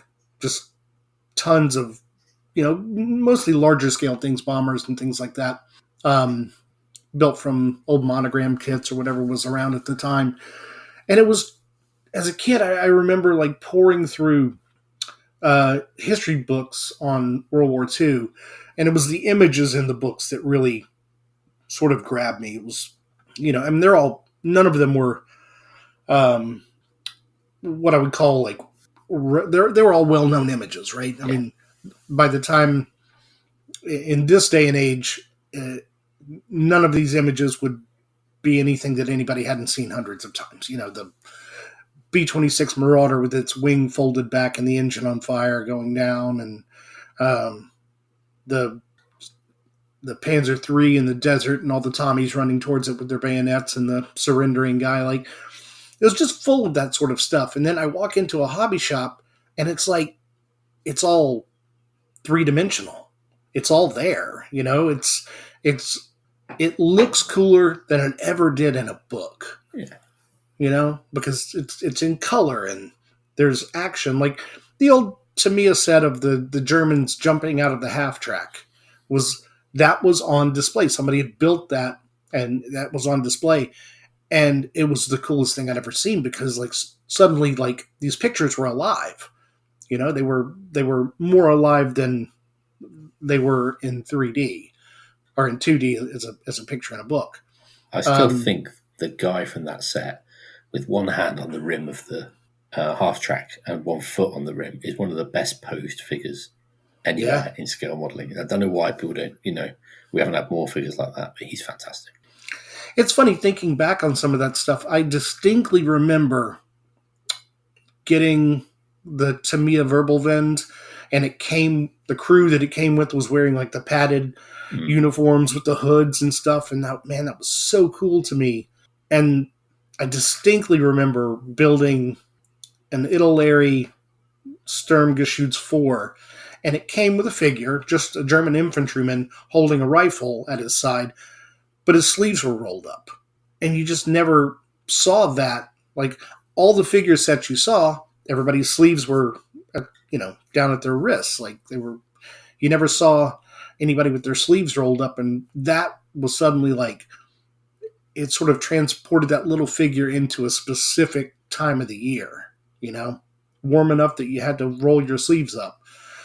So it's little stuff like that, like the things that capture your imagination, and having an imagination, and being an imaginative kid who was like, oh man, I want to, build this Stuka and then throw it up in the air and watch it come down as a dive bomber, and then realizing, oh, I broke it. Well, okay. I mean, at that point, there was also there was an interest historically in what I was being able to make with my own hands, but I was very bad at it, obviously. I distinctly remember the stringy tube glue. I remember, fingerprints all over cockpits, glass. And I remember specifically I think it was Monogram Kit, the 148 Stuka with the cannons, the tank busting cannons underneath, which was just cool to me. Like, it was just the coolest thing. But I remember gluing it all together and not being able to wait until the glue set before I wanted to fly it around, and the wings just slowly drooping down. Yeah. Well, the old thick glue as well that took an age to set. Yeah. And as a kid, I didn't have that kind of patience. I was like, oh my God, this is so cool. I just want to fly it around. And then as you get older, it becomes, I'm not even going to say more about bringing things to life, because it's still that, right? It's still that little thing of like, I want to make a scene, or I want to make a vehicle that's a three-dimensional color version of what I see in a picture in a book. But as an adult, you're like, I want to make all the details right. I want to make the weathering right, If there's something with the kit that I spot that I can correct, I'm going to correct it. And it becomes, a craftsmanship becomes involved, where you start learning this craft, and the people who do a really, really good job of it that you're seeing on the internet, you start to realize like, oh, their craft, their skill at this craft is much better than my skill at this craft. How do I make my skill match theirs? And you start realizing, well, it takes a lot of work, but it also takes people giving you good advice on where you are, what the next steps can be for you, how you can sort of begin the journey to get as good as you can. But then in the end, you step back and look, and it's still that same like magical thing of like seeing something real that's three-dimensional in there. It's not a toy anymore, but there's some giddiness that remains from childhood of like knowing that you did that and being pleased with how well it came out. What do you think it is about it being so small that makes that work? Do you think it's the ability to see more of it than you would if it was a full-size thing? Or yeah, it's funny, right? Because we've got a friend, Alex Clark, who can do magic with a 1/72nd scale vehicle. He manipulates atoms. He does. He's one of the nicest guys in the entire world, and I love spending time with Alex. But he's a magician. Like, the challenge that he set for himself, and that he would argue this last point, but I think that he's succeeded in. Now, whether he feels like he's succeeded or if there's still more of that journey to go, but where he is on that journey, he's so incredibly good at this small scales, details, and painting and weathering something to where if you showed somebody a photo, you wouldn't know what scale it is. Yeah. And then there's certain pieces like the T-72 turret that he did, where he put the piece and the photo from that he was referencing side by side, and honestly, you cannot tell. Yeah. you can pick one that you think might be it, but they are so very nearly identical that you have a 50% chance of being wrong with whichever one you pick. And then on the other end of the spectrum, you've got, David Parker and Spud and Kev Smith and these guys who are fully embracing 1/16 scale. And for that, I won't say that I'm not going to ever do a 1/16 scale model, but I've got so many 1/35 scale models that I want to build. And there's so much sort of supporting stuff, figures, accessories, buildings, whatever, it's all basically centered around 1/35 scale. So 1/16 there are limits to what you can do with it in terms of creating a scene without really like creating everything, it's I think a big push. It does interest me, like weathering something in 1/72 scale is less interesting to me than weathering something in 1/16 scale. Now I say that, but in having talked to these guys who've worked on these large scale models, it's exhausting. Yeah. Like it's a lot of work, where you would be more or less finished with the 1/35 scale model. You've still got to do the other side of a 1/16 scale model. Yeah. You've done one side of it, but it's interesting to me because the scale of the mark making that you would use on 1/35 scale becomes smaller. Those same markings, obviously, marks that you make for weathering, whether it's chipping or, paintbrush spatter or whatever your technique, it becomes so much finer at 1/16 scale that's certainly something I'm interested in trying because, it's like, when I was in art school, glug, glug, glug, I had a professor who was useless. He was really useless. He was drunk. I was in New York. I think he taught twice a week, and he would take the train up from Philadelphia. He lived in Philadelphia. And it was like just an open painting class where you could paint anything. There'd be a model, and you could paint from the model, which is what I was doing. But then people around you would be like paper macheing and like smearing yogurt on canvas. And like, I was the only one in there who was pursuing anything realistic. And I was in a room full of people who were looking down their noses at me for doing it because they were so, what I was doing was so passé, Yeah, it's the same when I was at art school, which was some time after you, but figurative art and, well, even painting in a way was seen as very, very, it was a dead medium to a lot of people. Yeah. It was all about video art and sculpture and stuff. Yeah, video had just started coming in a little bit. There were video labs at Pratt when I was there. But this we would have sort of monthly review or every couple of months quarterly review or something like that. And I remember the professor, whenever I came out into the hall to talk to him, the only thing he had to say about my work, because I don't know what he did, like he never showed any of his work or anything like that. He was just there. He was like, I want to see you paint big, like big. And I'm like, well, what do you mean? He's like, go out and find, so much sort of gentrification going on in New York at that time that you'd walk by piles of old windows that had been taken out and closet doors and things like that. And he's like, find a door and paint something to that size, paint on a door. And I was like, I don't live on campus, man. I've got to bring this in on the subway. Imagine the door on the subway. I mean, it was ridiculous.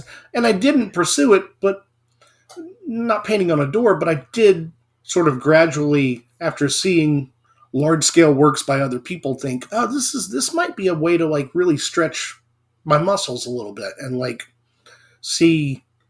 give me some creative problems to chew on, So I did end up going bigger, and certainly I enjoyed painting on bigger canvases more. So in a really roundabout way, I think 1/35 scale is kind of the right size, I feel like we've all grown up seeing, even if it's just toy soldiers, which you don't ever see anymore. But like in the U.S., it would have been little plastic army men. Yeah. That are basically kind of 1/35th scale, right? They're not far off, are they? So, I mean, I think a lot of it is like you work with the medium that you're given, right?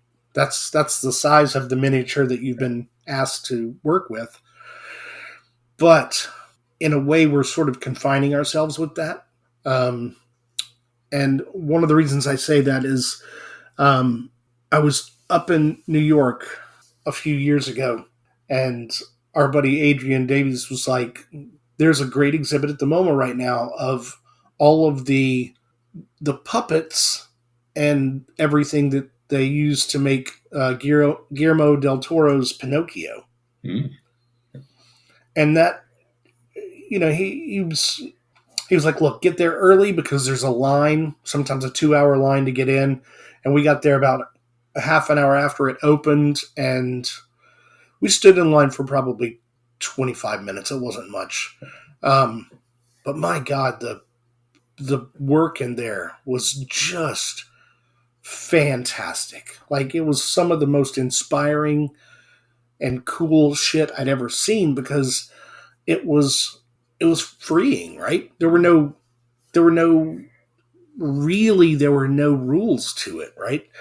There were figures that sort of mimicked the Spanish Civil War, or maybe somebody's going to correct me on this because I don't think I've ever read Pinocchio, but there was an army presence in it, and I guess Pinocchio's Italian, so it would not be the Spanish Civil War.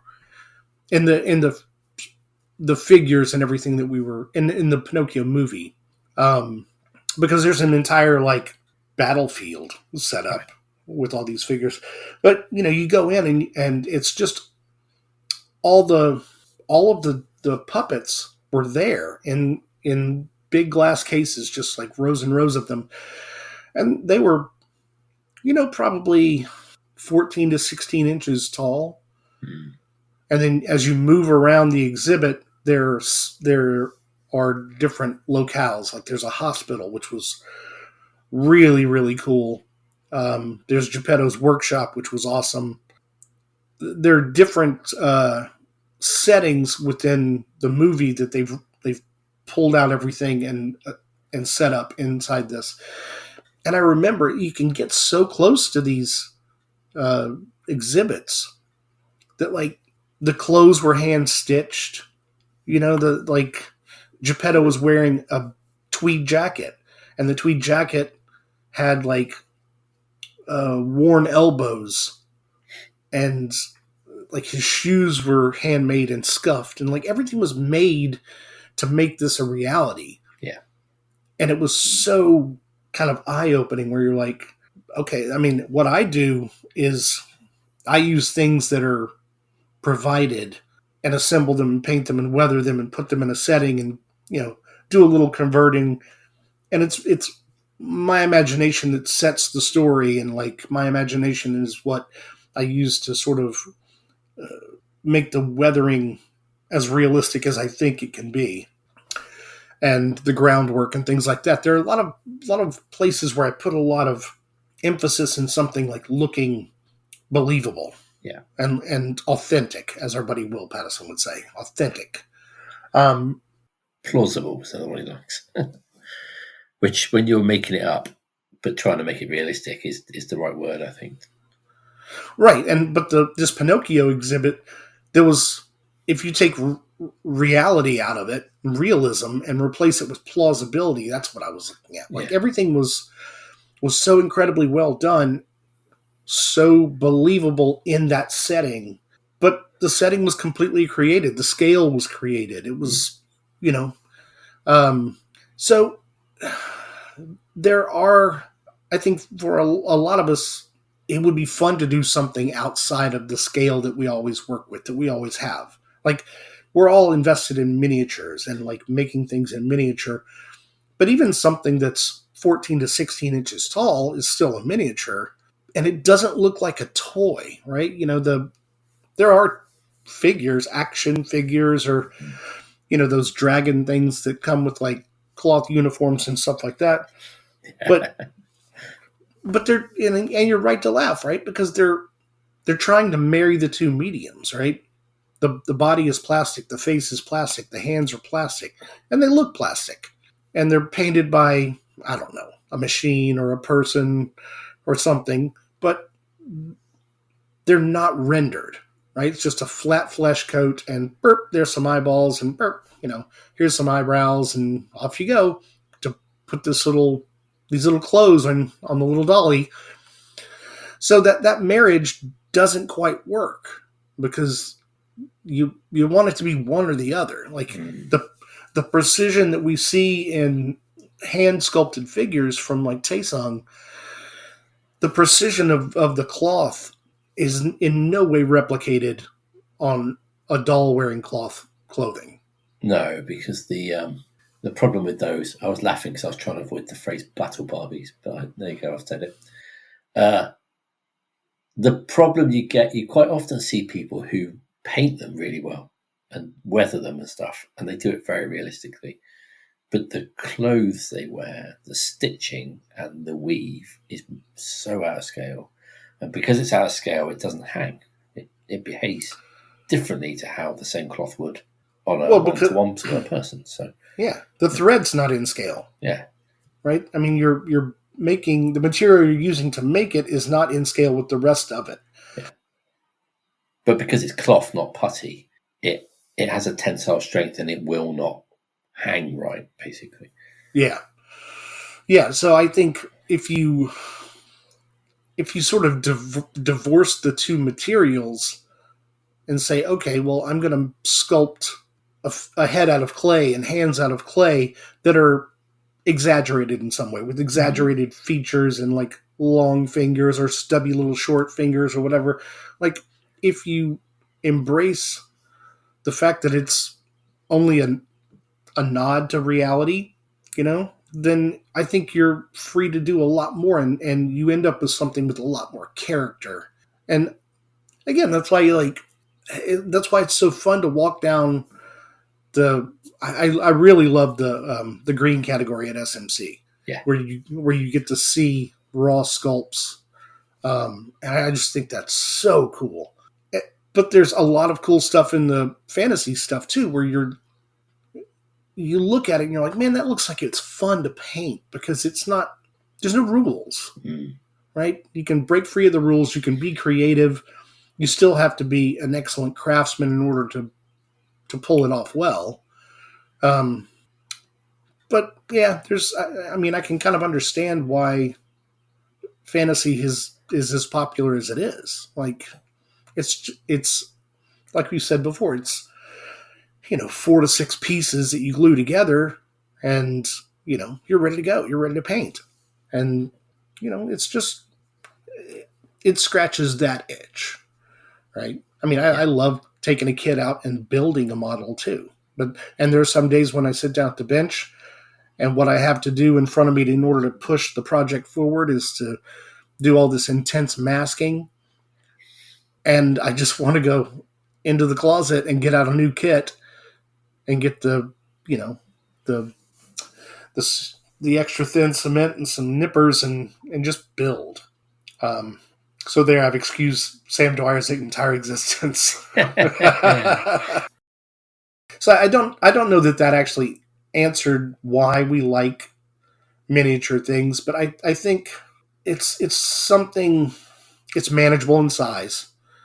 It's something that, it's not like painting a house, right? You can finish it. There is a relatively definable amount of time that it's going to take for you to finish something once you've started. So there's the commitment issue there, right? You can work on something until it's finished. You can work on something until you reach a place where it's stuck. You can work on something until something needs to dry and you can start another one. It's, the size has got a lot of appeal, but I think it's also just being able to to close off everything else and be sort of focused on this one thing. and be able to take it in all at once too. I mean, in general, you're dealing with, even a diorama is something you can take in the entire scope of it by stepping back from it and looking. And while you're working on it, if it's a figure, something like that, then you're entirely focused on this small area. You can see how things relate to each other. You put one color down and suddenly, I need to adjust this over here a little bit. Or I think it's all containable. It's contained and it's manageable, and it, with a relatively small time commitment, can result in a lot of satisfaction. Well, Tracy, thank you very much. Absolutely. Hope we could do this again sometime soon. Yeah.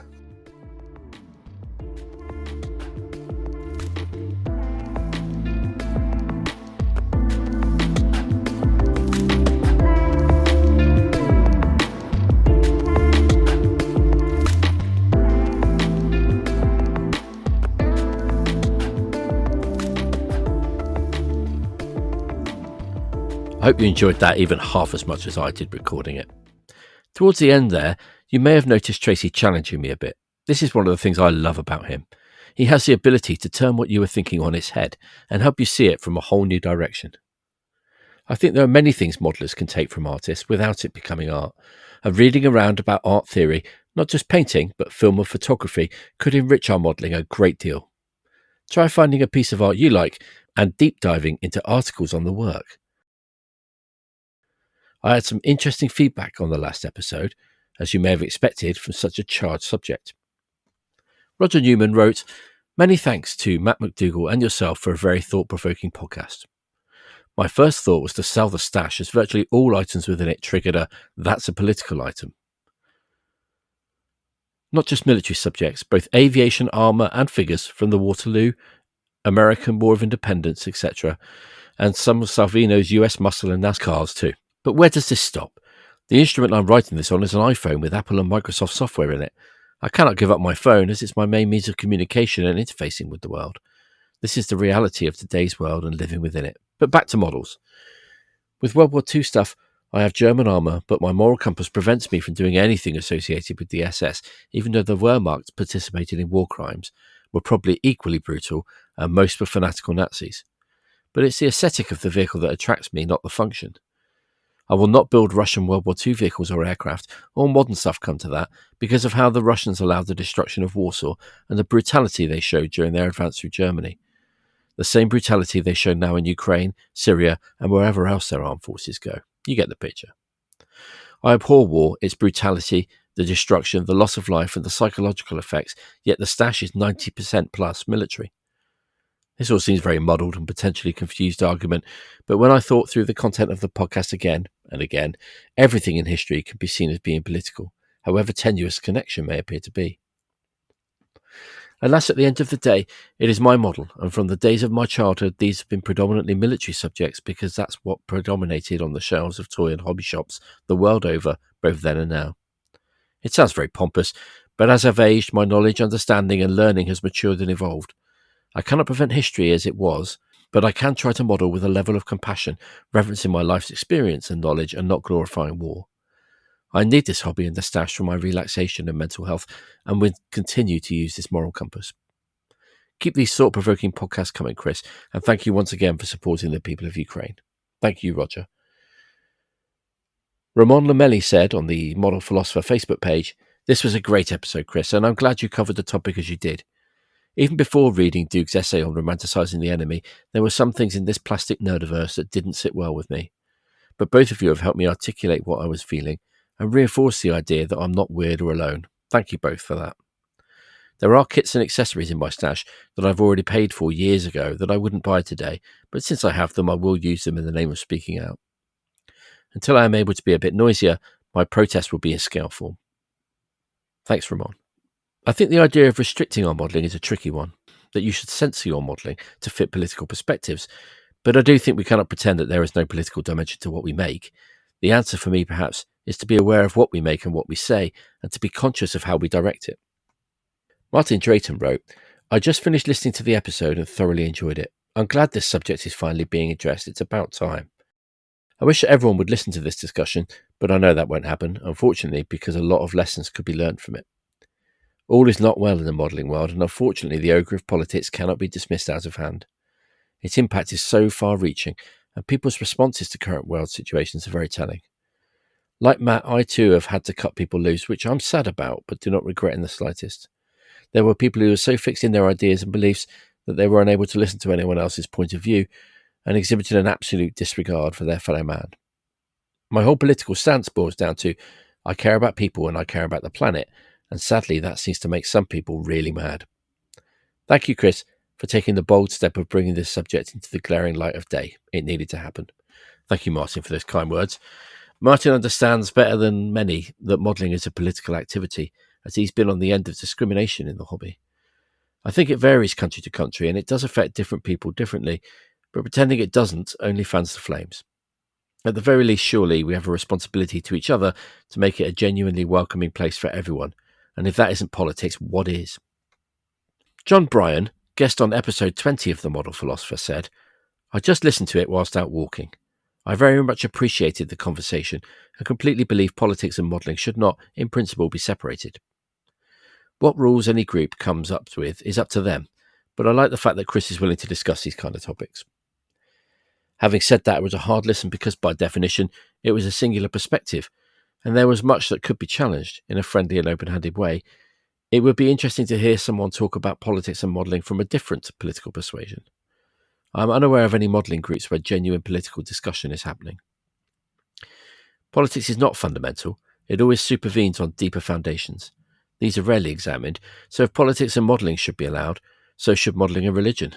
Given the title of the podcast, modelling and philosophy is a given. Thanks, John. Although this is not what John was getting at, I think it's important to explain part of my vision for this show. In many podcasts, including my own contributions to the Sprue Cutters Union, I think we often hear too much of what the host thinks, and I'm keenly aware, if nothing else, that repetition can be boring for listeners. So the idea of this show was to build a platform for others to present their ideas and to help draw them out. I believe the guests and you, the listener, are very smart, and you can make up your own mind on what you think and what the guests have to say. That being said, I'm famously opinionated, so quite often I fail. As for religion and modelling, why not? One of my favourite pieces at Scale Model Challenge, I think in 2023 or 24, was a piece depicting Christ being brought down from the cross. I found it emotionally powerful and beautifully rendered in an Old Master style. The fact is, I see no reason why we have these no politics, no religion rules in modelling, especially when many consider it to be a form of personal expression. How can it be personal expression when we're forbidden from expressing certain topics? Robert Blocker said, in my opinion, it should not be banned anywhere. In my opinion, a political themed piece is just as valid as a Tiger tank from any SS division, or of a Russian or Ukrainian vehicle. Those are allowed, although often with the warning to keep it civilised. But those last two are equally politically laden and will attract people who are pro and people who are against. In my opinion, the no politics rule in most groups has everything to do with moderators who don't want to moderate. I know from experience it takes little time for a truly political satirical piece to explode in an absolute storm of angry people, and most moderators take the lazy route and simply delete the offending piece with comments altogether, because it is the easiest way to deal with it. And I do understand it, that moderators do that kind of stuff in their spare time and nobody gets paid for it. But if you're a moderator or an admin only for the easy stuff and the pretend status that comes with it, but you don't want to do actual adminning and moderating, you might as well just not volunteer for the job and be a normal user. It can never be all about the rainbows and unicorns.